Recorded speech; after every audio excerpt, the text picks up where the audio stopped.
No More Room in Hell 2 is the sequel to an almost 15-year-old Source Engine mod by the same name.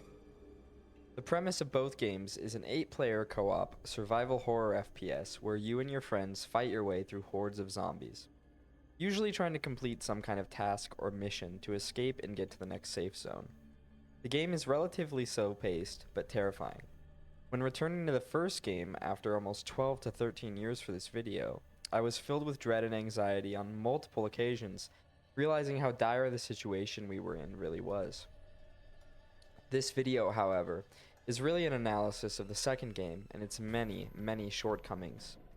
No More Room in Hell 2 attempts to recreate the magic that the first game created, but on a bigger scale, with modern graphics, character progression, leveling, and more, all coming with a hefty price tag of $29.99.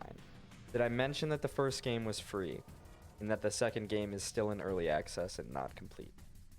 Seriously though, in this video, I will make an effort not to simply compare the two games, but to show you the second game in a fair and complete manner that lets you make a decision on whether or not the sequel does it any justice. I won't bury my lead any longer. In my opinion, it absolutely does not. No More Room in Hell 2 is a shallow attempt to recreate the terror and magic of the first game, and it has a lot of issues. Almost nothing is done better in this second edition. I recently played the game free of charge as part of Steam's free weekend program that games can choose to participate in. I gave the game a shot, and it will become clear as the video progresses that I was not impressed at all. To be clear, none of the footage in this video is from that free weekend. I purchased the game to support the development and sink more time into it to give it a fair representation. But I have to be honest, as I was reading through the game's mixed reviews on Steam, I became confused. I was thinking to myself when reading them, were we playing the same game? I'm not sure where this mixed sentiment is coming from. So let's dive in and take a look. So I want to quickly touch on the first game, because while I am going to make some comparisons throughout the video, and will use some footage from the first game as well, as you've already seen, this video really is about the second game and how it stands on its own. I'm going to do my best not to constantly compare every single feature of the second game back to the first game, only doing so when it really makes sense. So I hopped back on No More Room in Hell 1 for the first time in over 10 years, and I was able to get right back into it right away. The game felt intuitive and familiar, although to be fair, I've obviously played it before. We completed a few missions and even ran into a few surprises. The first of which being that the path through the missions themselves are randomized. I didn't remember this from back in the day, but there are several variations of each route through the missions, and so if you die and have to restart, you may need to find a completely new way through the level. The next thing I noticed was just how good the atmosphere was. It reminded me a lot of the early episodes of The Walking Dead. There are many, many zombies, and while most of them are slow, the maps are tight and you can make mistakes that will get you trapped and killed. Trying to find your way through the streets and figure out what you're supposed to be doing is challenging. You have to be slow and methodical unless somehow you've built up a stockpile of ammo to clear out a small area. We had a pretty good time playing No More Room in Hell 1. It is dated for sure. It's a 15-year-old Source Engine mod. We ran into a few crashes. We even had a soft lock on an area where we had to no-clip through a fence because we couldn't get a blowtorch to activate to open the lock. But for the most part, the game is solid and it holds up. My initial reaction when booting up No More Room in Hell 2 was confusion. The interface is a bit messy and cluttered compared to the first installment, and there's a lot going on here, which we'll get into.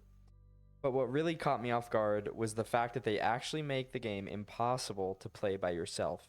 You are forced to have a friend with you for a private lobby. Your only other option is to join a public game with randoms. I hate this feature in games. I want to play by myself sometimes. I don't want to be forced to play with others or to be online to find a game. For the record, my first attempt at playing the game, it took me 13 minutes to find a lobby. I also have to mention, it took me 3 games before I was actually able to complete one in the intended manner. The first game, I took an extract hatch, which I assumed was a way to leave the map and keep my progress. No. I lost all my progress for that match and received a mission failed message.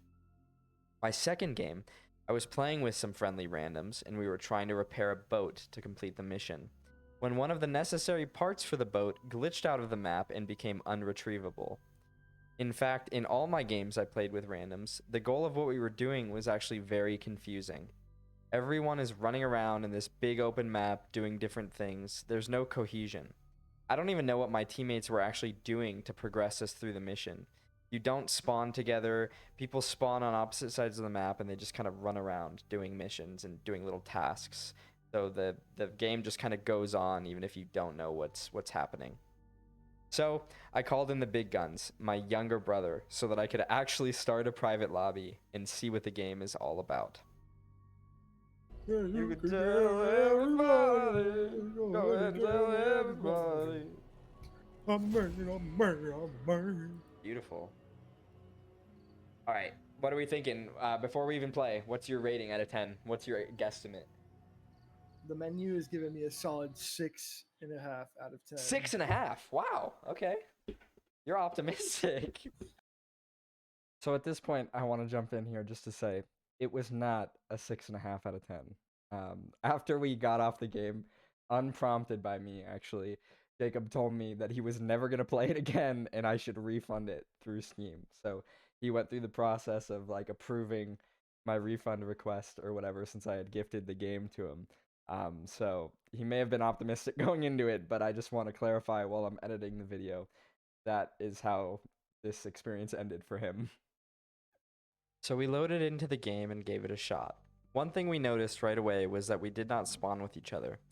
We just about had to cross the map to meet up, despite choosing to start in a dynamic group. Not sure what that setting even actually does. While traversing the level to meet up with one another, one thing we called out was how open the map feels, and in this case, I don't think that's a good thing. The sense of dread that the first game fills you with is largely due to large groups of zombies slowly meandering in linear, tight spaces. You're forced to strategize and move methodically to get through the groups and survive to complete the objective. In No More Room in Hell 2, while completing objectives, for the most part, you can kind of just walk or run away from most of the zombies you encounter. There are, of course, exceptions to that, like when you're fighting in a house or a ranger station, but in general, the map is much, much more open, and it removes a lot of the tension that I felt when playing the first installment. The atmosphere in the game is decent. The lighting is good, the graphics are certainly serviceable, the sound design is pretty good, the zombies make some freaky, weird sounds when they're coming after you, it's okay. The general premise of this game is that you get radio calls pointing you in the direction of some sort of miscellaneous task within the world. You complete the tasks one by one and then get to the end where there's usually some kind of holdout or main objective to complete to end the mission. The tasks the game gives you, however, feel odd and disjointed. In one map, for example, we're running around basically as like PG&E technicians, finding tools and repairing generators to restore power. We weren't really sure why we were doing this. The neighborhoods we're restoring power to were all abandoned. And not to be too nitpicky here, but surely I could just carry and use the same set of tools for each generator, right? Why am I looking for a different set of the same tools within each neighborhood? There just doesn't seem to be much thought put into the objectives themselves, more like busy work or chores to keep you moving and distracted from the fact that really there isn't much going on here. This sense of confusion is something that felt persistent to me throughout most of my time playing the game.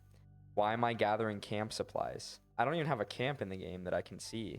I don't know. Why am I restoring power to empty neighborhoods? Why are there random extraction hatches throughout the map if when I choose to use one, I get what's basically a mission failed message and my progress is lost anyway? The game feels disjointed. There were a few times where I actually understood where I was going and what I was doing, but most of the time I was just wandering around doing aimless tasks. This is a stark contrast to the first game, where it is very clear what you're doing at every moment is to get you and your friends out of this situation, whatever that takes.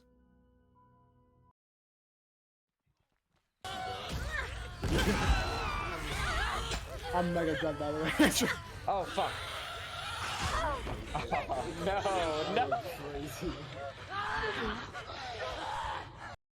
Okay, last time I'm going to jump in the edit here, but I just wanted to say that scream of pure desperation was not out of frustration or sadness of losing the level.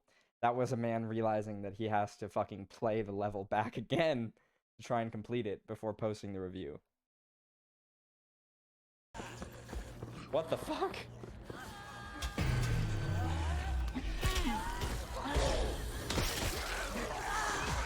Oh shit. Woo! I'm down.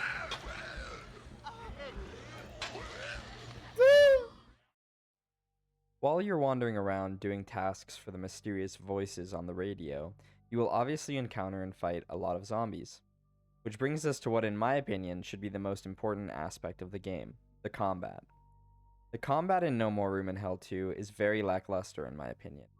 Melee combat feels very janky and inconsistent. At one point, my brother even compared it to DayZ melee combat, which in my opinion is really not a good thing. The melee is extremely repetitive and unsatisfying, and the gore is the same for every single zombie. Their hit reactions and death animations are always the same as well.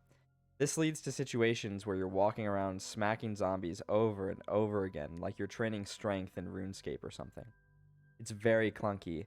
Zombies will hit you when their hit animation never plays. You will hit zombies from way further away than you'd think you'd even be able to, and miss them sometimes when you're basically touching. It's all over the place. Gunplay isn't much better either. It suffers from some of the same issues as the melee combat, with gore being static and copy and pasted across all of the zombies in the game, regardless of where or what you hit them with. Their death animations are always the same, with a very sharp and jank transition into a ragdoll phase that sends them flying all over the room. The guns feel light, sometimes like they're barely doing anything. I've seen it take 3 headshots from a 9mm pistol to kill a single standard zombie. Zombies wearing hard hats, riot helmets, etc. are basically invincible until you remove them. There are static hitboxes for helmets, so you can shoot a zombie square in the face with a shotgun, but it will still tank it if it has a hard hat on. At one point, I threw a pipe bomb at the feet of 4 or 5 zombies, and they were standing all around it. The bomb exploded and even destroyed a nearby door, but the zombies didn't react to it in any way. Throwing a pipe bomb. Fire in the hole! I don't even know if I threw it.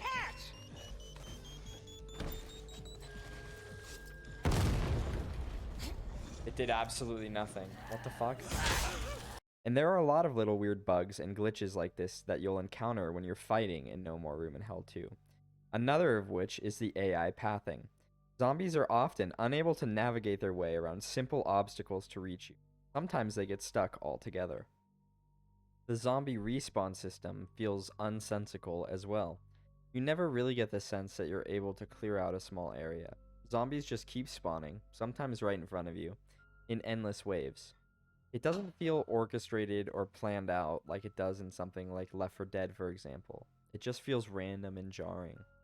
In general, just like many other aspects of the game, there are a lot of logical missteps and weird issues with the combat system. Things that should be no-brainers in a zombie shooter game.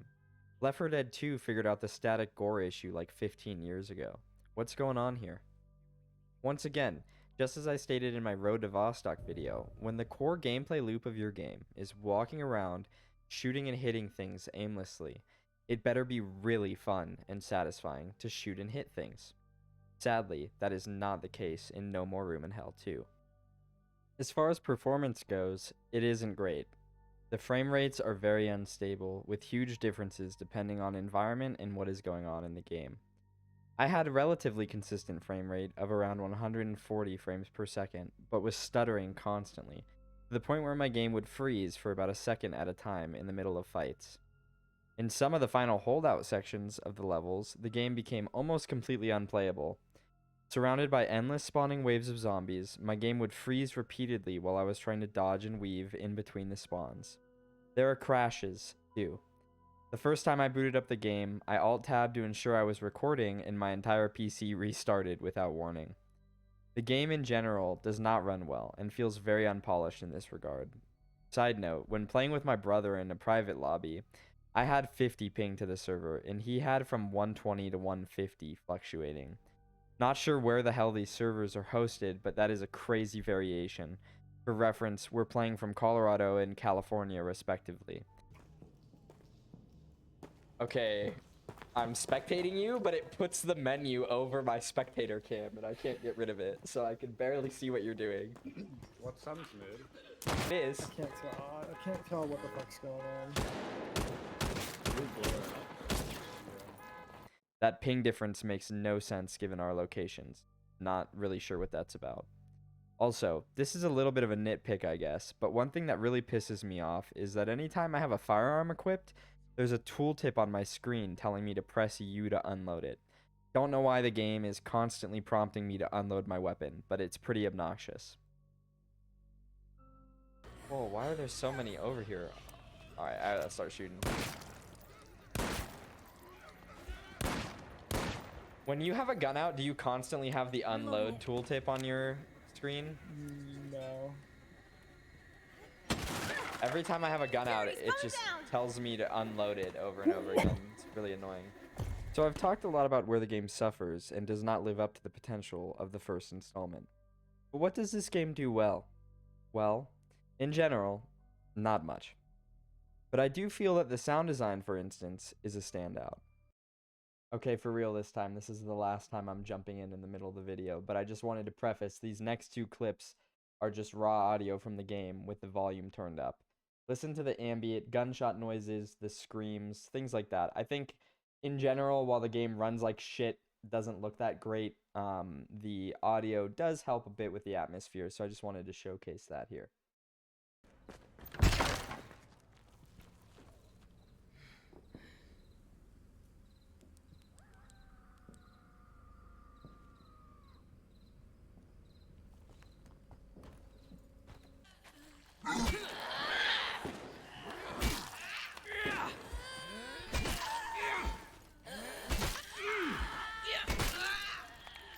The zombies make noises that are genuinely disturbing, and sometimes it gives me a little bit of anxiety when they're rushing me. Unfortunately, those feelings of dread and anxiety are fleeting, and they're taken away when I get hit by a zombie 15 feet away from me, or get hit by one that I stunned and never even started or finished its attack animation. I feel the atmosphere and the graphics are put together nicely, but again, it's dampened and brought down by the inconsistent performance and constant stuttering.